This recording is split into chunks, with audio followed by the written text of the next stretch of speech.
మన కుటుంబాన్ని మనం డెవలప్ చేసుకోవాలి. మన కుటుంబాన్ని మనం అభివృద్ధి చేసుకోవాలి. మన కుటుంబాన్ని మనం డెవలప్మెంట్ చేసుకున్నట్లయితే మన కుటుంబాలు ఇంకా డెవలప్ అయితే మనమే అనేకులకు సహాయం చేస్తాం, మనమే అనేకులకు మేలు చేస్తాం, మనమే అనేకులకు మనం ఏం చేస్తాం, హెల్ప్ చేస్తాం. నా ప్రియమైన బిడ్డలు, సంఘం విషయంలో కూడా అదే గుర్తుపెట్టుకోవాలి. మన సంఘాన్ని మనం పైకి తీసుకొచ్చుకోవాలి, మన సంఘాన్ని మనం బలపరుచుకోవాలి, మన సంఘాన్ని డెవలప్మెంట్ చేసుకోవాలి. అదిగో అక్కడైతే దెయ్యాలు వెళ్ళగొడతారు, అక్కడైతే ప్రార్థన బాగా చేస్తారు, అక్కడైతే వాక్యం బాగా చేస్తారు, అక్కడైతే అది పెడతారు ఇది పెడతారని కాదు. గుర్తుపెట్టుకోండి, ఇక్కడే నువ్వు బలపడు, ఇక్కడే ప్రార్థన చేయి, దైవజనులను పిలుచు, అలాగే మంది పిలిచి సంఘాన్ని పిలిచి ప్రార్థన చేయి. దెయ్యం బోధ, బలహీనతలు తగ్గవా, సమస్యలు పోవా, ఇబ్బందులు పోవా. ఎస్టీ కాలం నుంచి వచ్చింది నిన్న మన శుక్రవారం ఒక తల్లి గారండి.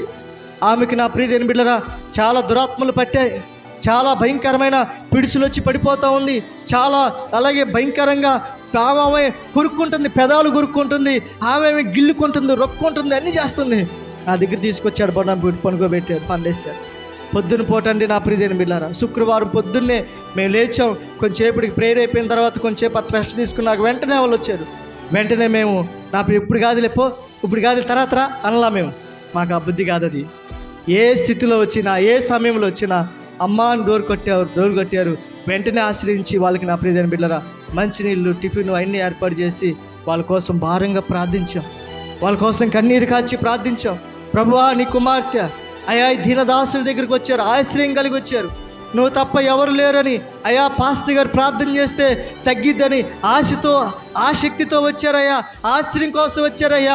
ఈ బిడ్డ అయా నీ కుమార్తె ప్రభువును స్వస్థపరచు, అద్భుతం చేయి ప్రభు అని ఏడ్చి కన్నీటితో ప్రార్థన చేసిన సందర్భాలు ఉందండి. మీరు నమ్మండి నా ప్రియమైన బిడ్డలారా, ఆ అక్కగారికి, ఆ తల్లిగారికి దేవుడు సంపూర్ణమైన ఆరోగ్యం ఇచ్చాడు. గట్టి చప్పలు కూడా ఒకసారి హల్లెలూయా. ఎందుకు దేవుడు చేయడు, ఎందుకు ఆశ్చర్యకార్యాలు చేయడు, ఎందుకు అద్భుతాలు చేయడు నా ప్రియమైన బిడ్డలారా? మన కుటుంబాన్ని మనం డెవలప్మెంట్ చేసుకోవాలి, మన సంఘాన్ని మనం డెవలప్మెంట్ చేసుకోవాలి. ఎందరెందరినో డెవలప్మెంట్ చేస్తున్నాం, ఎక్కడ తీసుకెళ్ళి అన్ని డబ్బులు అటు పెడతా ఉన్నాం. ఈ సంఘంలో మనం డెవలప్మెంట్ చేసుకుంటే, మనం చేసే ప్రతిదీ దేవుని సన్నిధిలో ఇస్తే మనం డెవలప్ అవ్వమా? ఎవరెవరో డెవలప్ అవ్వట్లేదండి, నేను కాదంటలేదు, వాళ్ళు పైకి రా